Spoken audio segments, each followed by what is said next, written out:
Alrighty guys, welcome back to another video. The main part of this video, I want to talk about what it's like owning a sport bike.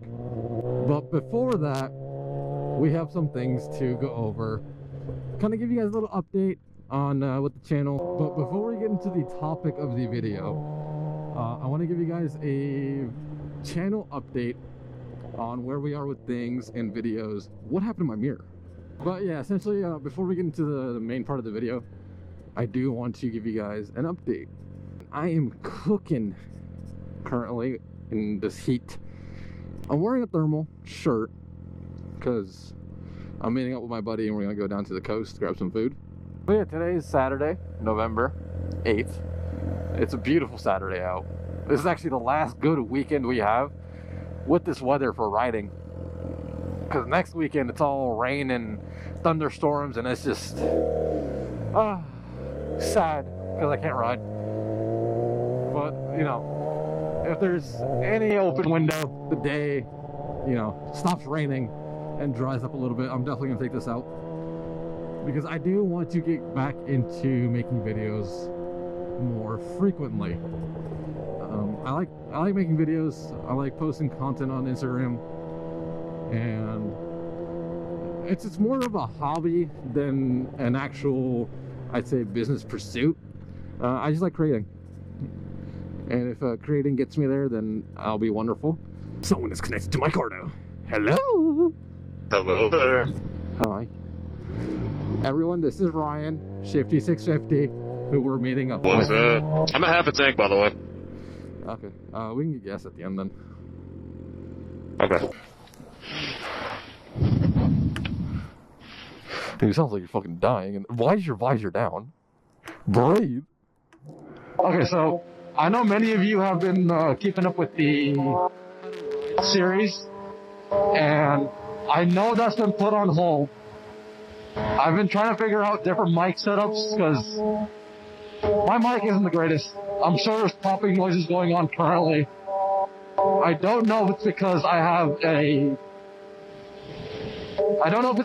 old GoPro that still uses the brick mic adapter, or it's just the helmet's really bad with wind noise. But I duct tape a little fuzzy thing around the mic this time, and hopefully that's gonna work better. I'm also recording my audio with the Cardo's app. Well, I'm gonna differentiate between the two and see which works better. And if the Cardo's much clearer and better at picking up my voice and blocking out wind noise and everything, we're gonna use the Cardo audio. But once I figure that out, the plan is for the next episode on learning how to shift, is I'm gonna run the 360 camera that I have from Insta360, and we're gonna position it to where it's on, the camera's pointing towards a shifter. That'll be easier to follow along when I'm talking about shifting. So that video is soon to come. I haven't recorded it or anything, but it is planned to be recorded. Just to reiterate, the main point of this video here is going to be to talk about what it's like owning a sport bike. And it won't just be my input. I have my buddy Shifty here, Ryan, who can also give you guys his perspective of what it's like owning a sport bike. And we'll go from there. So what is it like owning a sport bike? I'll go first. Let's see, I've owned a sport bike since I was 18. I had a 2009 R6. And a year later, I got this one that I have, a 2020. It's definitely been fun owning a sport bike. I'm currently 25 and I still have a blast riding this. I do admit at first, when I did start riding, it was hard not to try to go fast, because, you know, it's a sport bike. You have a fucking cross rocket in between your legs, and you just want to go fast.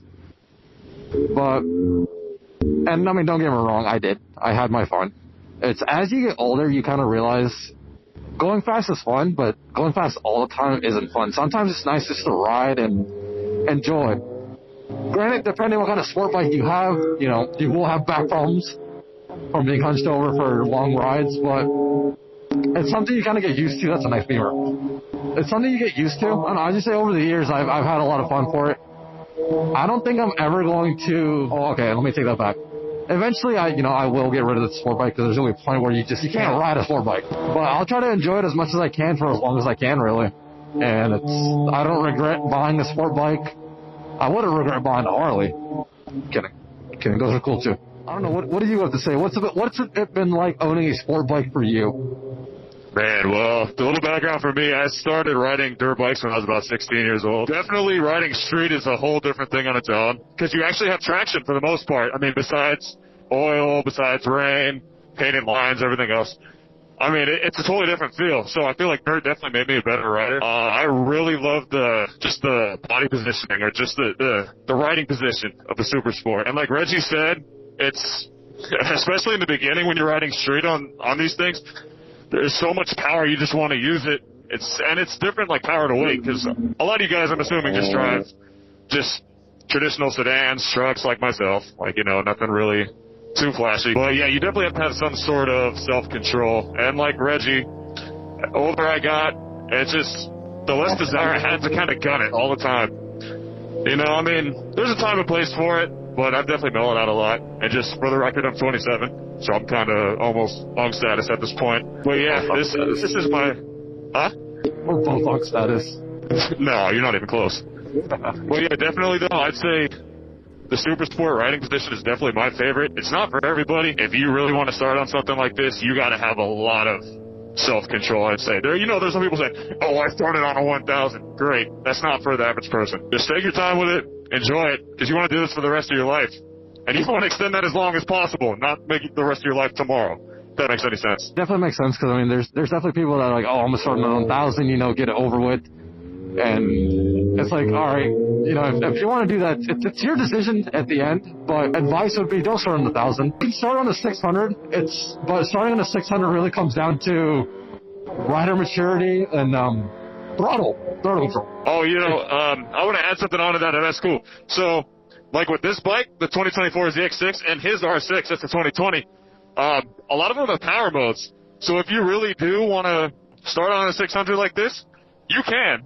This one has like rain mode and everything else. That one's just kind of more A and B, I think. This one has a little more, like the ZX6Rs have a little bit more like assistance, because it's kind of more for the street versus the track, which definitely can be taken on the track. Handles great, but yeah. So yeah, my R6 has A mode, B mode, and standard mode. Standard mode's normal power delivery. A mode is more pure response time for power delivery. And B mode is more delayed, so it's definitely more forgiving for if you're just trying out the bike, I would say.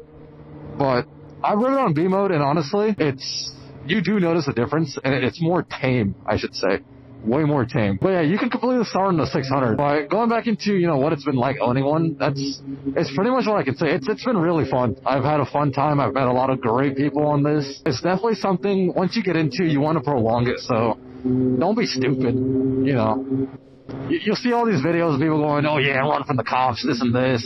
Like, alright, cool. If you don't know how to ride, don't do that. Even if you do know how to ride, I do not condone doing that. We do not condone running from the cops at any time. Do not do it. It's just not worth your own life. Just take the ticket. What I will say, though, when you do ride a Super Sport like this, you definitely are a cop magnet. And like both me and Reggie, we have modified exhaust. CHP, you didn't hear that. But allegedly we have modified exhausts. Maybe. So mine's a full system. He's got basically just an Acura megaphone on there. So these bikes are very loud, but even if you have stock exhaust, they still look at you. Because, I mean, think about your Corvettes. Think about your Challengers. People look and go, oh my gosh, that's a fast car. Cops kind of do the same thing. They're going to kind of profile you and watch you a little bit. So just don't be stupid on these things. Yeah, he has a good point. You do get profiled on these. You are definitely a cop magnet. Cops will keep an eye out on for you, and sometimes even pull you over just to pull you over for something stupid. Especially if you run a tucked plate, they'll definitely keep an eye on you. Maintenance-wise, these things are pretty easy to work on. Just make sure that you stay up to date with your intervals, like with everything else. You don't want a saggy chain like this guy right here. I wish you guys could see it, but you don't want a bald sprocket. And with anything, like any other bike and stuff too, make sure your tires have good pressure, because if you get a blowout on this thing, it's not like a car where you can kind of save it, pull over. If you get like a front tire blowout, you're basically kind of toast. I mean, I guess it depends how bad it is, but yeah. Just take care of it like with anything else. It's pretty easy to do because everything's kind of just there. It's just removing plastics and all that other stuff. If you do your maintenance on time, as it's suggested, your bike's going to last you a very long time. It's also not super expensive to do maintenance on these. Most things can be done by yourself. There's a YouTube video for everything on how to work on these. What about insurance-wise? I know insurance is a touchy subject. Yeah, so first of all, get insurance, man. Get an endorsement, get insurance. That's all I'm going to say from my own position. But definitely California already has an issue with a lot of motorcycle crashes, at least in our area. Bikes go down almost every weekend. So insurance premiums are pretty high. I have full coverage on mine. I don't even want to say how much I'm paying. But it's really expensive, but it's really worth it just in case something happens. Someone hits you or, God forbid, it gets stolen. It's good to have full coverage. It's just know in this state it is very expensive. At least for me, even at my age, I got to knock on wood. I got a clean record. I've never been in a crash, never had like a speeding ticket, nothing like that. So it's still expensive. And keep that in mind. And I've been riding since 2018 up to now, like still riding, and even being insured for that long with one insurance company, I still pay pretty decent in premiums, despite being that long of a rider, even having a clean record. It's expensive to insure one of these and be insured because you yourself want to be insured, like bodily injury, all that. You want that, especially on these, and you want these to be covered, full coverage, because most crashes that happen, your bike will be totaled. There's no way to say it the nice way. Your bike will most likely get totaled. And if you don't have insurance, then that's just a loss that comes out of your own pocket. Exactly. Something else that goes into that, have good medical insurance. Because like for me, my plan, helicopter, basically airlift is included with the ambo. So that's if you're riding in a twisty somewhere or you're out kind of where there aren't any trauma centers nearby or anything like that. It's always good to have that as well. You always want to be ready, just in case, man, because God forbid you need an airlift, you're going to be paying that off for a very long time. And it's like, I work in the medical field. I'm an EMT, so I unfortunately know how this goes. So if you guys want to, we're curious on what it's like owning a sport bike, this is what it is. And I feel like the insurance part and the maintenance part also ties in to other motorcycles too, not just sport bikes. Yeah, absolutely. But that's essentially what it's like to own one. And honestly, if someone asked me, if you could go back in time and not own one, would you? My answer is no. This is the best decision I made. I've had so much fun with it, created endless memories, and it's something I would do over and over again in every life, I'd say. I thought your best decision was keeping me in the circle, man. Well, that too. Well, yeah, I gotta say, this is probably the most fun thing I've ever done in my life. The cherry on top is owning a motorcycle. If you're in a state that allows lane splitting, yes. It's only us. It's really only us. Yeah, because we allow lane splitting. Yeah. Other states, I don't know if they do lane splitting, but they allow filtering at like intersections, right? Yep. But that's not all of them. I think we're the only ones who have like the free splitting laws, but there's no really set like, oh, you can't go more than 10 miles an hour above the speed of the cars around you. Like, it's just a recommended guideline. Whether CHP wants to try to get you for saying reckless riding or whatever, that's their own thing. But yeah, it's great. You meet a lot of good people. You get to ride a lot of cool roads. It's an experience that you'll never have in a car. Yeah, that's very true. Make sure to check out his Instagram too. He'll post here and there, but he's mainly somehow became my cameraman. So everything you see that's posted on my channel, or not my channel, my Instagram account, is recorded by him. Appreciate you. And basically the same goes otherwise. This guy's my cameraman. This is R6 Reggie, huge fan, by the way. I love your content. Exactly. We're like yin and yang, except my shit's white. Or blue. Now, one more thing we probably should add, though, is riding super sports, you tend to get with the fast crowd. A lot of people who want to ride fast want to do dumb things.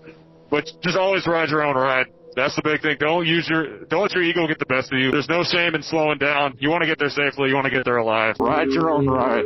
When riding a sport bike, you will meet people that like to be what they're referred to as highway warriors, people that go super fast all the time. Don't feel like you got to keep up with them just to prove something to them. All right. You don't know. They might have more experienced than you. It's not worth the ego match. I'm not saying like if you own a sport bike, you know, be a complete serious person all the time. No, have your fun. Goof around, have fun. But just always be aware of your surroundings and what you're doing. And understand the risks that come with being on two wheels. We don't have a cage to protect us. And, you know, we're a lot more, I mean, of course, cars can hydroplane and everything else, you know, slide out on leaves and stuff. But for us, it's a different ballgame. All right, guys. Well, we're going to take a quick break. We're going to grab some food. And then we'll see if, you know, there's anything we can add on. I'll catch you guys shortly. Alrighty, guys. Well, welcome back after the break. We had some McDonald's, ate some chicken McNuggets, and now we are heading back towards hometown to get some shots for the Instagram and for the brand. So, yeah, I mean, we discussed it over, and there's nothing really more to what we can add on what it's like owning a motorcycle or a sport bike. Just, you know, including the maintenance cost, the insurances. So, if you stuck around this long, thank you. I hope you enjoyed the video. Or if you did, be sure to hit that like button, comment, and most importantly, subscribe. And be sure to check us out on Instagram. That is shifty.650. His link will be in the bio as well on the screen. And mine's R6 Reggie. And yeah, I'll see you guys in the next one. Peace. Peace.